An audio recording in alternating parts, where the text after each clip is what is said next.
যার শরীরে আসসালামু আলাইকুম রহমতুল্লাহি ওয়া বারাকাতুহু। যার শরীরে টাচ লাগলে ভাগ্য খোলে।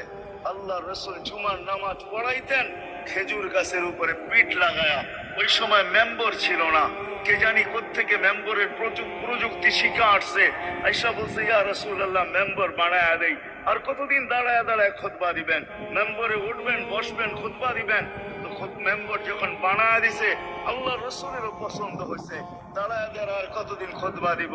মেম্বরে পা রাখতে দেরি, শুকনা খেজুর গাছ বাচ্চার মতো কাঁদতে দেরি করে দেয়। সুবহানাল্লাহ। শুধু কাঁদে নাই, সে তো বলতেও ছিল মনে হয় আমার কাছে যে শুধু কাঁদে নাই, বিলাপ করতেছিল সে।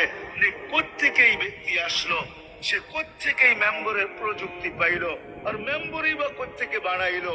আমাকে বঞ্চিত করলো তো করলো কেন? আল্লাহ রসুল তার কান্নার আওয়াজে নিচে নাই মার